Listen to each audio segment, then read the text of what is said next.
और पांचवी सबसे बड़ी चीज प्रतिक्रिया, रिएक्शन।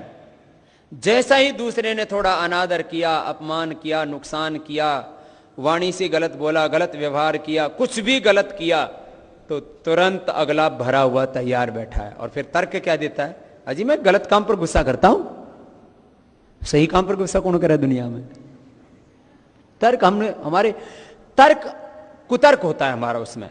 तो 5 चीजें बताई, इनसे मुक्त रहोगे तो दिमाग हल्का रहेगा। मोटापा के लिए आपको पहले हम बता चुके हैं कि मोटापा के लिए क्या क्या करें। सुबह उठ करके गोमूत्र का अर्क पीने के लिए हमने आपको बताया। मोटापा के लिए दलिया, गेहूं, बाजरा, मूंग, चावल 500 ग्राम, 20 ग्राम अजवाइन, 50 ग्राम तिल, ये दलिया बना करके खाएं रूटीन के खाने में जो है। यदि आप बहुत ज्यादा वजन कम करना चाहते हैं तो ये 1 महीने तक अथवा 21 दिन तक अथवा 40 दिन तक, जितना आपको सहन मतलब जितना आप संयम कर सके, केवल ये दलिया ही खाओ और कुछ नहीं, केवल दलिया। इस दलिये में थोड़ा सब्जियां मिला सकते हो, हरी सब्जियां, और लौकी का जूस। गेहूं 500 ग्राम, बाजरा 500 ग्राम, मूंग 500 ग्राम, चावल 500 ग्राम। इससे सारे न्यूट्रिएंट्स, माइक्रो न्यूट्रिएंट्स मिल जाते हैं। और ये 500 ग्राम, 20 ग्राम अजवाइन, 50 ग्राम तिल, ये ऐसा देखा गया है इससे शुगर एकदम कंट्रोल आता है। इंसुलिन के पेशेंट्स की इंसुलिन तक छूटती है। ये लो, ये सामने बैठी है, इसका इंसुलिन था और इंसुलिन छूट गया। क्या नाम है? मंगला। कहां से हो? नांदेड़, महाराष्ट्र से आई है। बैठ। तो मैंने इधर बताया और उधर वो रिजल्ट भी क्योंकि कुछ लोग करते रहते हैं, सुनते तो लाखों करोड़ों लोग हैं, उसमें कुछ लोग रिलीजियसली, सीरियसली उसको फॉलो करते हैं। ये दलिया यदि 21 दिन तक प्रयोग करते रहें तो इंसुलिन छूट जाती है। और मोटापा है तो 3 बार 3 पत्ते अश्वगंधा के, सुबह दोपहर शाम। फिर मेदो हरबटी खा सकते हैं और सुबह उठ करके गोमूत्र का अर्क पी सकते हैं। ज्यादा पेट गड़बड़ है तो त्रिफला गुग्गुल आदि ले सकते हैं।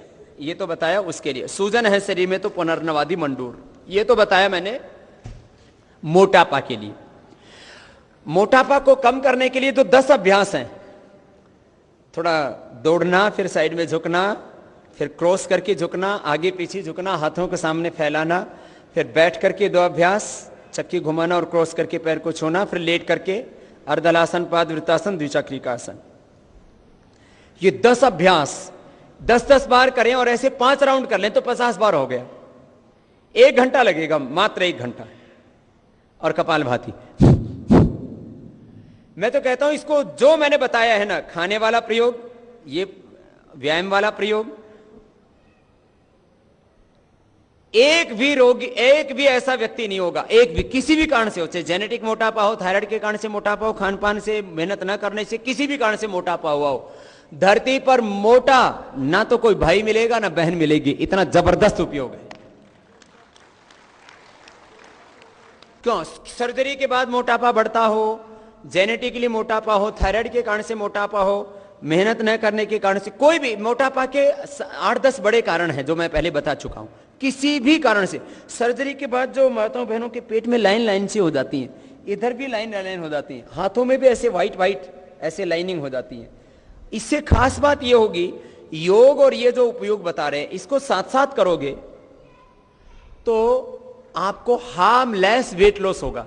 माने ये चमड़ी ऐसे लटकेगी नहीं तो किसी किसी की ऐसी चमड़ी लटक जाती है, चेहरा लटक जाता है, यहाँ ये गर्द गला लटक जाता है, पूरा ऐसे कुल्ले लटक जाते हैं, बहुत बुरा हाल हो जाता है। तो टाइट रहेगी बॉडी।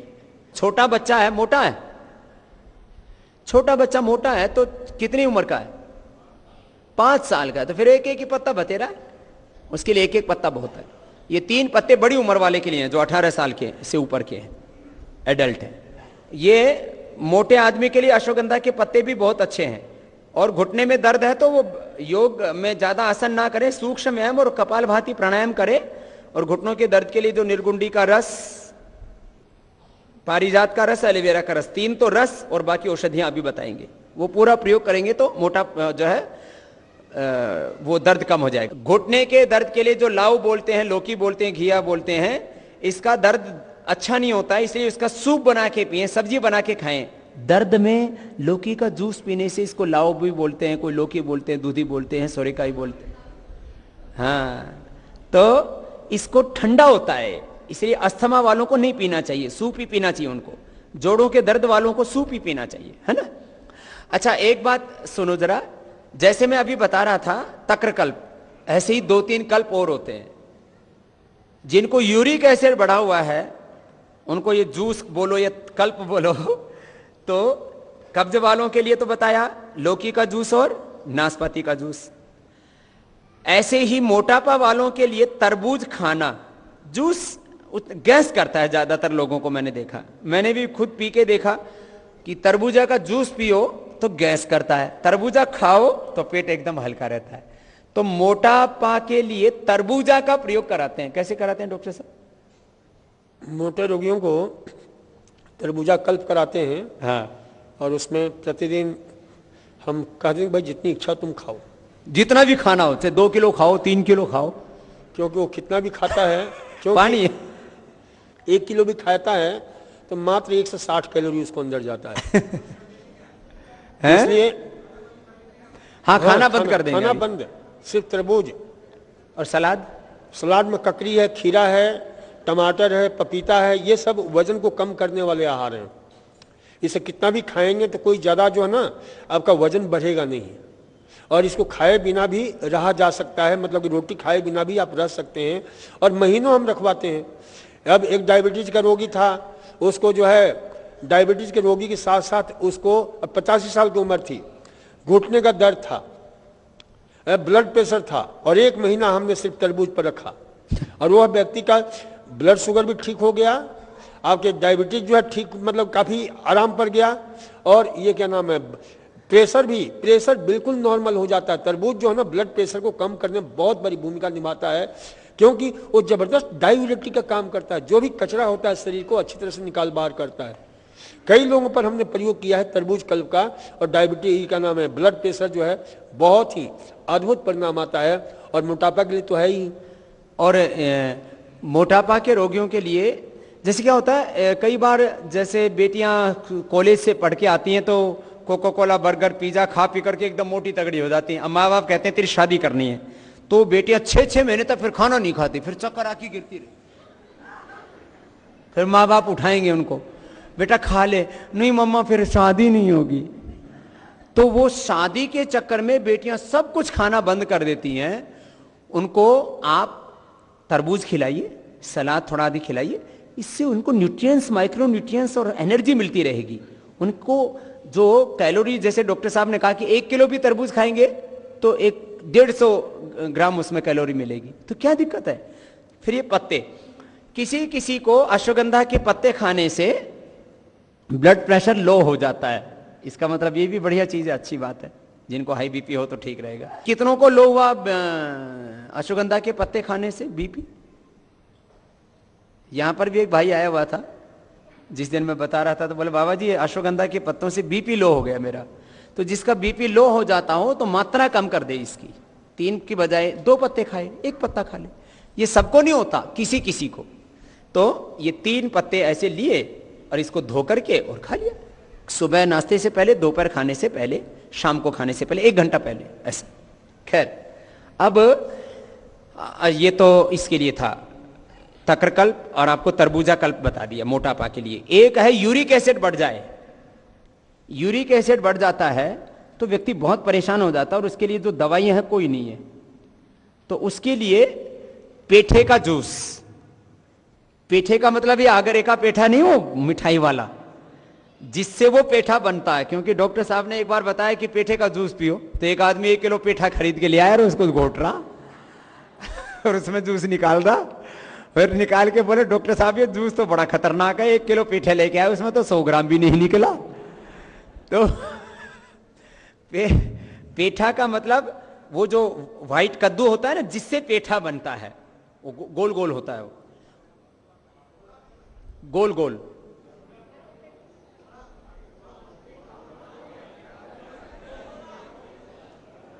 कोड़ा, कोड़ा अलग होता है।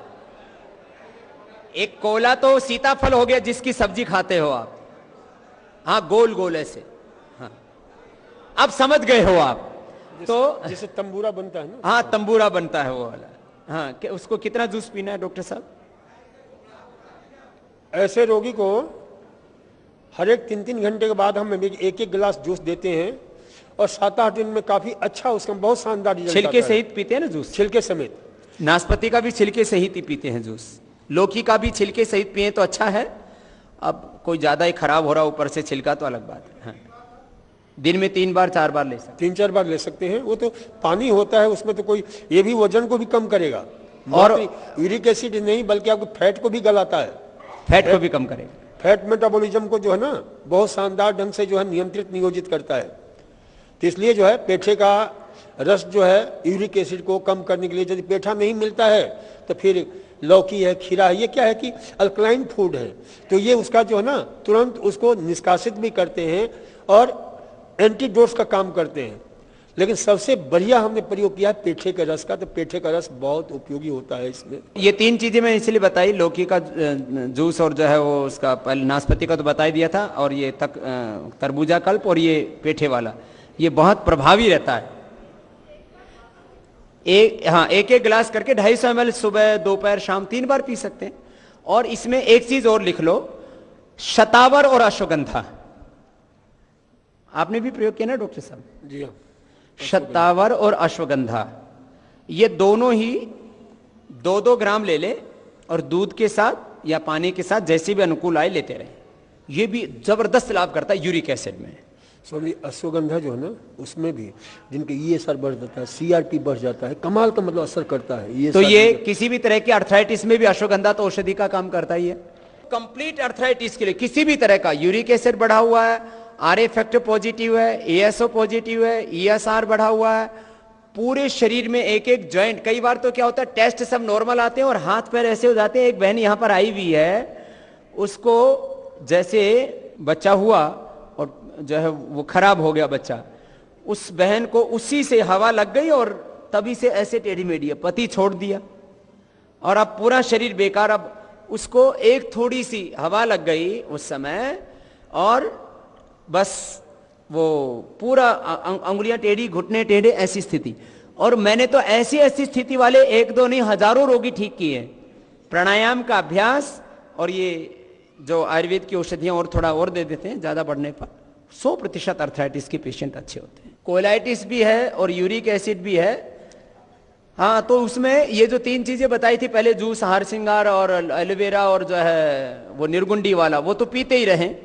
और उसको पेठे का रस भी बहुत अच्छा रहेगा। पेठे का रस थोड़ा जितना मात्रा में इतना ले लीजिए कि ज्यादा पेट साफ ना हो, उतनी मात्रा में ले। वो मात्रा आप 100 ml 200 ml जितना अनुकूल पड़े उतना ही लेना चाहिए।